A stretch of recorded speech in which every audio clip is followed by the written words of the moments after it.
हर खबर पर होगी आपकी पकड़। डाउनलोड कीजिए एबीपी लाइव ऐप।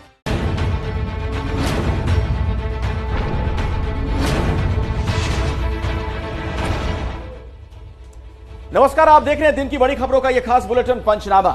दिल्ली हिंसा की कई खौफनाक तस्वीरें सामने आ रही हैं। कल से लापता एक युवक का शव अब नाले से बरामद हुआ है। और अखिलेश, दिल्ली की हिंसा की शुरुआती जांच में सामने आया है कि हिंसा फैलाने के लिए दिल्ली के कुख्यात गिरोहों की मदद ली गई थी। और दिल्ली में हुई हिंसा पर हाई कोर्ट ने कड़ा रुख अपनाया है और पुलिस को कड़ी कार्रवाई का निर्देश दिया है। यासिर, इसके साथ ही कांग्रेस ने केंद्र सरकार को इस हिंसा के लिए जिम्मेदार बताते हुए गृह मंत्री से इस्तीफा मांग लिया है। यह भी आपको दिखाएंगे। चलिए शगुन, तो ये तमाम खबरें तो होंगी। इस वक्त की सबसे अहम खबर के साथ पंचनामा की शुरुआत करते हैं। राष्ट्रीय सुरक्षा सलाहकार अजीत डोभाल ने आज हिंसा प्रभावित इलाकों का दिल्ली में दौरा किया और लोगों से मिलकर उन्हें सुरक्षा का भरोसा दिलाया। दिल्ली के जाफराबाद और मौजपुर के जिन इलाकों में 3 दिनों तक जबरदस्त हिंसा का दौर रहा, आज वहां के हालात का जायजा लेने के लिए एनएसए अजीत डोभाल मौके पर पहुंचे। डोभाल ने यहां लोगों से मिलकर उनकी तकलीफें सुनी और भरोसा दिया कि पुलिस मुस्तैद है, उनकी पूरी सुरक्षा की जाएगी।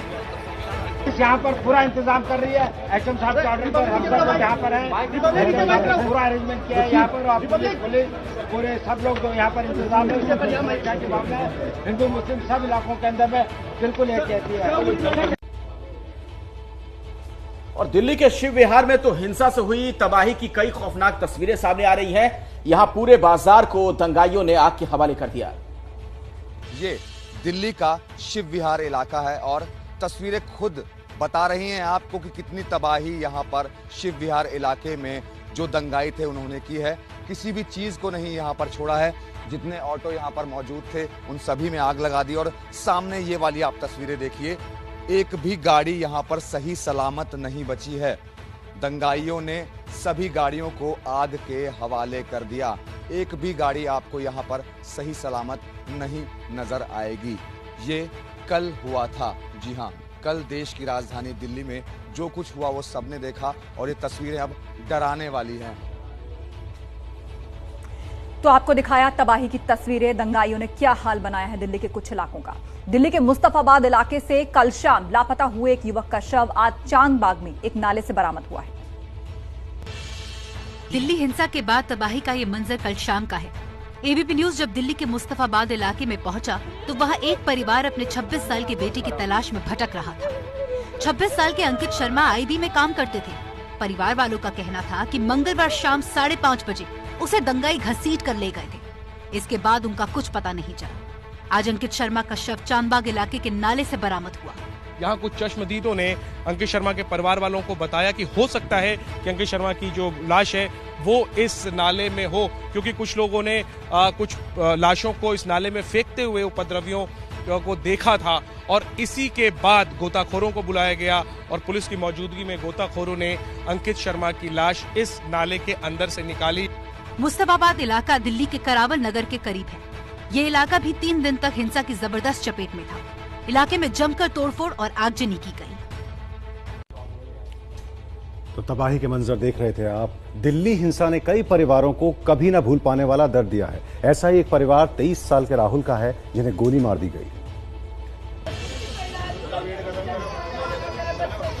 23 साल के राहुल की मौत पर सिर्फ उसके परिवार में ही नहीं बल्कि पूरे इलाके में मातम का माहौल है। राहुल के करीबियों के मुताबिक वो किसी प्रदर्शन का हिस्सा नहीं थे, लेकिन जब हिंसा शुरू हुई तो वो ब्रिजपुरी में अपने घर से बाहर थे और उसी दौरान उन्हें गोली मार दी गई। कल शाम 4:30 बजे उन्हें अस्पताल में भर्ती करवाया गया था। रात में डॉक्टर ने राहुल को मृत घोषित कर दिया। उनसे हम लोग अपनी ब्रिजपुरी वाली रोड पे खड़े हुए थे। काफी लगभग 500-700 लोग खड़े हुए थे। तो दूसरी साइड से एकदम से पथराव होना स्टार्ट हो गया। तो पहले तो समझ नहीं आया, भगदड़ मच गई कि क्या हो रहा है क्या नहीं हो रहा। फिर एकदम से फायरिंग होनी स्टार्ट हुई है उधर से। तो वो हम अपनी गली के कोने पे खड़े हुए थे, मैं थोड़ा सा दूर था 10 मीटर के आसपास। तो एकदम से गोली आई है और उसके एकदम लगी है। राहुल के पिता आरपीएफ में काम करते हैं। घर वालों ने हिदायत दे रखी थी कि वो प्रदर्शनों से दूर रहें, लेकिन हिंसक भीड़ के हमले के शिकार हो गए। तो दिल्ली हिंसा में एक तरफ जहां हमें ऐसा चेहरा देखने को मिला जहां लोग एक दूसरे को मार पीट रहे हैं, तो दूसरी तरफ दिल्ली हिंसा के बीच ही कई लोगों ने अपने हौसले से भाईचारे की मिसाल भी कायम की है।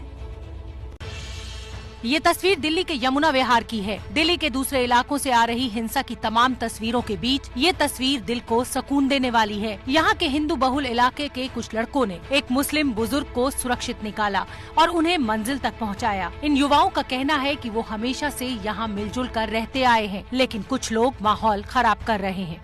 उस माहौल में हमारे बाबूजी पीछे गोंडा से आ रहे थे, काफी सहमे सहमे से लगे थे क्योंकि हमारे लोग वहाँ पे खड़े हुए थे।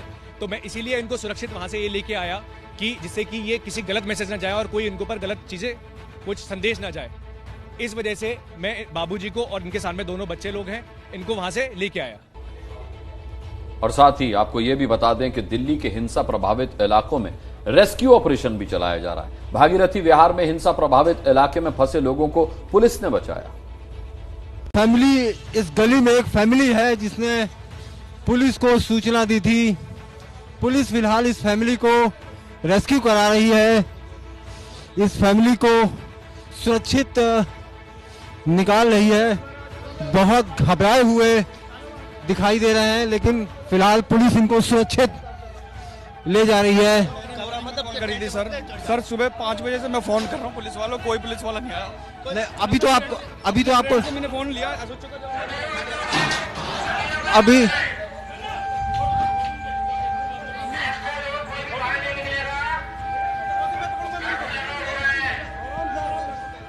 मैडम क्या दिक्कत है? 2 दिन हो गए, 2 दिन से खाना नहीं खाया। सारे घर जला दिए सर, हमारे सारे घर, एक घर नहीं छोड़ा सर। सारा घर जला दिया, सामान जला दिया सारा। 2 दिन हो गए घर से बेघर भागते भागते हम लोगों को। ये पुलिस फिलहाल लोगों को रेस्क्यू कर रही है, जहां से भी पुलिस को सूचना मिल रही है। और देखिए, दिल्ली में हिंसा भड़काने और ज्यादा से ज्यादा नुकसान पहुंचाने के लिए पहले से संगीन अपराधों में सक्रिय गिरोहों की मदद भी ली गई थी। पुलिस ने अब इस एंगल से जांच शुरू कर दी है।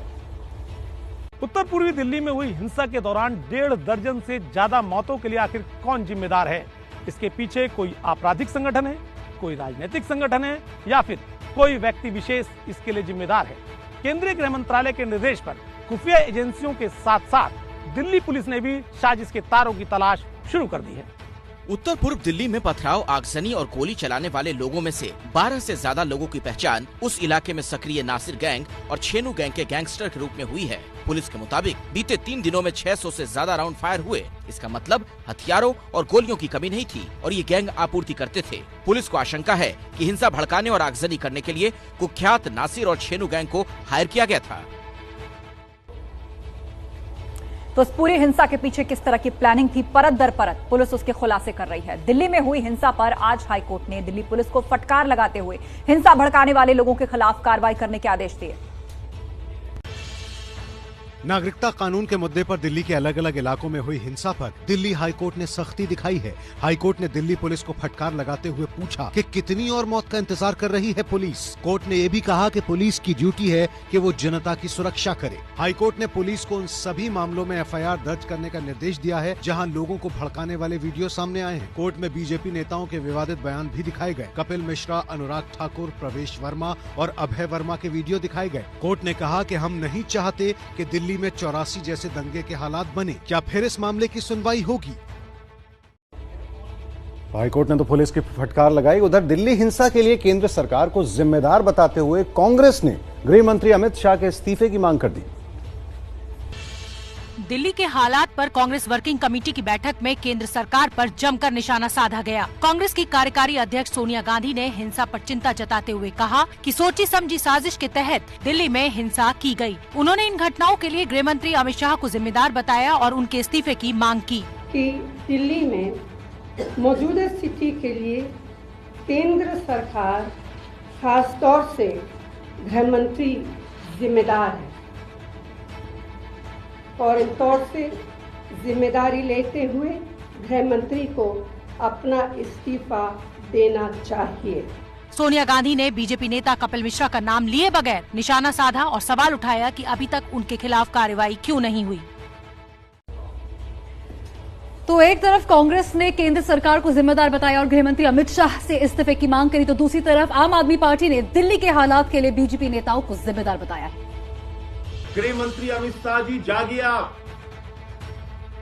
आप मीटिंग बुलाते हैं सर्वदलीय, बैठक की औपचारिकता मात्र पूरी करते हैं, और आपकी पार्टी के नेता क्या कर रहे हैं? कपिल मिश्रा खुलेआम दंगे भड़काने की बात कर रहा है।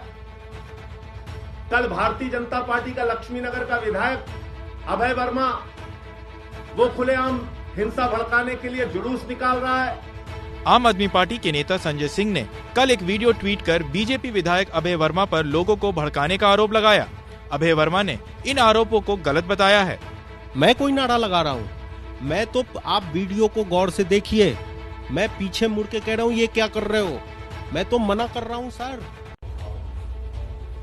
इधर अरविंद केजरीवाल ने दिल्ली में सेना बुलाने की मांग की है, लेकिन गृह मंत्रालय के सूत्रों के मुताबिक फिलहाल सेना के जवानों को तैनात करने की जरूरत नहीं है।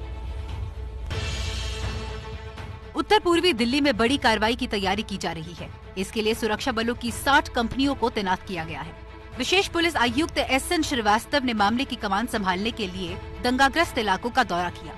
उत्तर पूर्वी दिल्ली के अनेक इलाकों में हुई हिंसा के बाद आज केंद्र सरकार ने केंद्रीय सुरक्षा बलों की 15 और कंपनियां भेजी हैं। इस बीच दिल्ली के मुख्यमंत्री अरविंद केजरीवाल ने तुरंत सेना बुलाने की मांग की है। उन्होंने ट्वीट किया कि दिल्ली पुलिस हालात को संभालने में सक्षम नहीं है, लेकिन गृह मंत्रालय के सूत्रों के मुताबिक फिलहाल राजधानी में सेना की तैनाती की कोई जरूरत नहीं है।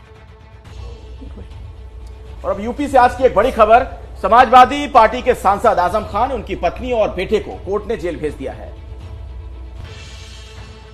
MP सांसद आजम खान, उनकी विधायक पत्नी डॉक्टर तजीन फातिमा और विधायक बेटे अब्दुल्ला आजम को रामपुर की स्पेशल कोर्ट ने 2 मार्च तक न्यायिक हिरासत में जेल भेजने का आदेश दिया। फर्जी जन्म प्रमाण पत्र बनाने के मामले में गैर जमानती वारंट जारी होने के बाद आज आजम खान ने पत्नी और बेटे के साथ कोर्ट में सरेंडर किया। इस मामले में अगली सुनवाई 2 मार्च को होगी। जिन मामलों में जेल भेजा गया है, एक राजद्रोह से संबंधित मामला है, एक 504, 506 जान से मारने की धमकी देने के संबंध में है, और एक मामला जो है वो फर्जी जन्म प्रमाण पत्र से संबंधित है। रामपुर की MP MLA स्पेशल कोर्ट ने मंगलवार को तीनों के खिलाफ कुर्की वारंट के साथ ही गिरफ्तारी के लिए गैर जमानती वारंट भी जारी किए थे।